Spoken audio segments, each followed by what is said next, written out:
ओम नमः शिवाय। जय श्री महाकाल।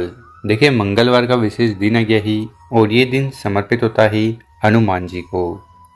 तो आज के इस उपाय में आपको क्या करना है, दो सामग्री अपनी हथेली में लेना है और फिर आपको चले जाना है शिव मंदिर और वहाँ पर जाकर ये विशेष तरीके से चमत्कारी उपाय कर लेना है। उसके बाद आपकी हर प्रकार की अटकी हुई कामनाएं, इच्छाएं या दिल की बातें ना बहुत जल्द पूर्ण होने लगेगी। माता पार्वती जी भगवान भोलेनाथ को प्रसन्न करने के लिए अचूक उपाय कैसे करना है वो तो हम बहुत अच्छे से समझा देंगे। उसके पहले इस वीडियो को लाइक कर दें, चैनल पर नए हो सब्सक्राइब कर दें, कम से कम 5 लोगों के साथ व्हाट्सएप पर वीडियो को शेयर करें और उन लोगों की मदद करें। तो जानते हैं पहला वाला उपाय। ये उपाय क्यों करना है? देखिए, अगर आपके जीवन में किसी भी प्रकार की समस्या हैं, बाधाएं और परेशानियां हैं जो समाप्त हो ही नहीं रही है या समाप्त होने का नाम नहीं ले रही है, तो उनके लिए आपको ये उपाय करने से नहीं चूकना है। क्या क्या सामग्री की ज़रूरत है? सबसे पहले आपको एक तांबे का लोटा ले लेना, ठीक है, और उस लोटे में आपको अपने घर से, किचन से शुद्ध जल भर लेना है। साथ ही साथ आपको काली मिर्च लेनी है। कितनी काली मिर्च की ज़रूरत है? तो आपको एक दाना काली मिर्च का लेना है और वो पूर्ण होना चाहिए। इसी के साथ जो अगली सामग्री है वो है काले तिल। कितने दाने काले तिल के? तो आपको काले तिल के 7 दाने लेने हैं, एक काली मिर्च और 7 काले तिल के दाने। साथ ही साथ आपको इस प्रकार से इन सभी सामग्री को लेकर महादेव जी के मंदिर चले जाना है। वैसे तो इस उपाय को आप सुबह शाम अपनी इच्छा अनुसार कर सकते हो, ठीक, पर अगर उपाय को सुबह करोगे तो भी सर्वश्रेष्ठ रहेगा, या शाम को भी कर सकते हो। तो करिएगा क्या, सबसे पहले जो तांबे का लोटा है उसको उठाना ही और धीरे धीरे कर पूरा पूरा जल शिवलिंग के ऊपर उड़ेल देना ही, समर्पित कर देना ही। जल चढ़ा दिया, उसके बाद दोनों सामग्री जो है काली मिर्च और काले तिल, उनको उठाना ही, अपने हाथ में इस प्रकार से रखना ही और हाथ में रखते हुए उस हाथ को अपने सीने से स्पर्श करवाना और जो भी समस्या है, बाधाएं हैं, परेशानियां हैं वो समाप्त हो जाए उसके लिए स्मरण कर लेना और मुट्ठी बना लेना। क्या करना, मुट्ठी में दोनों सामग्री को इस प्रकार से रख लेना ही, ठीक है। फिर अपने हाथ को उठाना ही, उस मुट्ठी को स्पर्श करवाना ही शिवलिंग के ऊपर और दिल की जो भी बात है या जो भी समस्या है वो समाप्त हो जाए उसके लिए कुंदकेश्वर महादेव जी से प्रार्थना करना ही और दोनों के दोनों सामग्री शिवलिंग के ऊपर उड़ेल देना ही, पंचाक्षर षडाक्षर मंत्र का स्मरण करते हुए। तो इस प्रकार से आपको ये अचूक उपाय करना ही और फिर शिवलिंग के पास बैठकर भगवान भोलेनाथ शिव शंभु से प्रार्थना निवेदन कर लेना ही कि जल्द से जल्दी आपकी जो भी बाधाएं हैं, परेशानियां हैं या जो भी समस्या है उन्हें समाप्त करिए। तो बहुत ही अचूक उपाय है, पहला वाला उपाय जरूर कर देखिएगा। अब जानते हैं गुरु जी द्वारा बताया गया दूसरा वाला उपाय। ये उपाय विशेषकर आपको कामना पूर्ति के लिए करना है।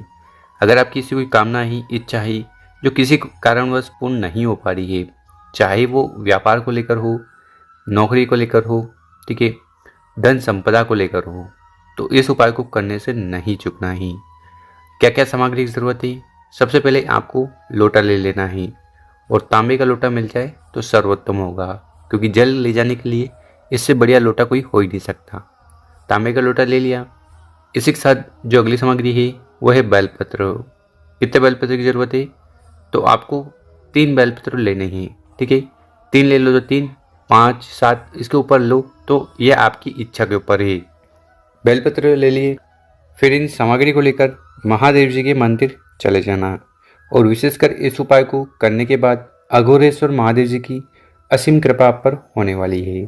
देखिए, शिवलिंग के ऊपर बेलपत्र का उपाय करने से कामना इच्छा पूर्ण होने लगती है, ठीक है।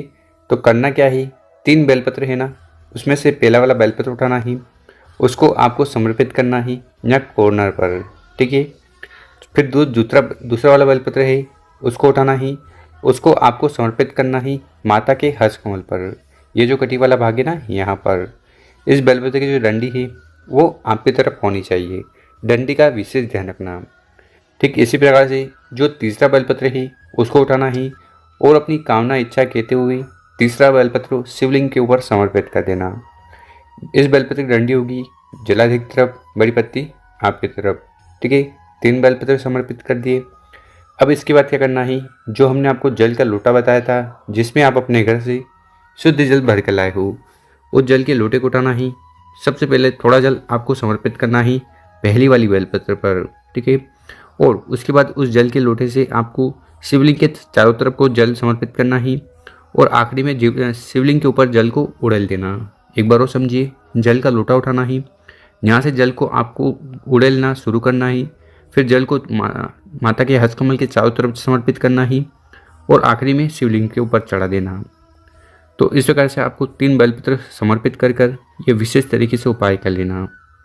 और फिर शिवलिंग के पास बैठकर भगवान भोलेनाथ से आपकी जो भी कामना है, इच्छा है, दिल की बात है, जो आप चाहते हो कि पूर्ण हो जाए, उसके लिए प्रार्थना निवेदन कर लेना। सारी कामनाएं पूर्ण होगी, और अगर किसी प्रकार की समस्या भी है ना, समाप्त होगी। तो इस प्रकार से विशेष दूसरा वाला उपाय करने से नहीं चूकना ही। हेलो तो आज का अब हमारा जो तीसरा उपाय है वो जानेंगे। तो विशेषकर तीसरा वाला उपाय कामना पूर्ति के लिए होने वाला है, ठीक है। कामना ही या ऐसे कोई कार्य है जो पूर्ण नहीं हो पा रहे हैं, ठीक है, तो ये तीसरा वाला उपाय जरूर करना है। क्या सामग्री की जरूरत है? सबसे पहले आपको इस प्रकार से बेल का पत्ता ले लेना है, यानी कि एक बेलपत्र ले लेना। इसी के साथ आपको चावल लेने हैं। कितने दाने? तो 1 अक्षत का दाना लेना है, और वो संपूर्ण होना चाहिए। इसी के साथ जो अगली सामग्री है वो है शहद। कितना शहद लेना है? तो 1 चम्मच शहद भी लेते हो ना तो भी काफ़ी है। साथ ही साथ आपको आखिरी में लोटा लेना है, तो तांबे का लोटा लेना, और उसमें आपको अपने घर से, किचन से जल भर लेना है, क्योंकि यहाँ से जल भरकर शिवलिंग पर जाकर समर्पित करने से घर के तीनों दोष समाप्त होते हैं। तो इस प्रकार से इन सामग्री को इकट्ठा कर महादेव जी के मंदिर चले जाना। इस उपाय को सुबह शाम आप अपनी इच्छानुसार कर सकते हो। देखिए, शिवलिंग के ऊपर बेलपत्र को उपाय करने से भगवान भोलेनाथ प्रसन्न हो जाते हैं। चावल का उपाय करने से कार्य बनने लगते हैं, और शहद का उपाय करने से घर में सुख, शांति, समृद्धि, ऐश्वर्य की प्राप्ति होती है। तो इस वाले उपाय में करना क्या है? सबसे पहले जो जल का लोटा है उसको उठाना ही, और शिवलिंग के ऊपर जल को समर्पित कर देना ही। पंचाक्षर षडाक्षर मंत्रों का स्मरण करते हुए जल समर्पित कर दिया। उसके बाद क्या करना है? हमने आपको शहद बताया था, इस शहद को अपनी अनामिका उंगली में लेना है, और सबसे पहले बेलपत्र की जो बड़ी पत्ती है उसके ऊपर शहद का लेपन कर देना है, शहद लगा देना है। शहद लगा दिया, उसके बाद क्या करना है? जो एक चावल का दाना है उसको आपको बेलपत्र के ऊपर रख देना है। तो यहाँ पर आपने शहद लगाया है तो बेलपत्र चिपक जाएगा, ठीक है। उसके बाद उस बेलपत्र को ऐसा कैसा शिवलिंग के ऊपर समर्पित कर देना है। आपकी जो भी कामनाएं हैं, इच्छाएं, या जो भी कार्य अटके जा रहे हैं उसके लिए प्रार्थना करते हुए तो इस प्रकार से उपाय करना ही।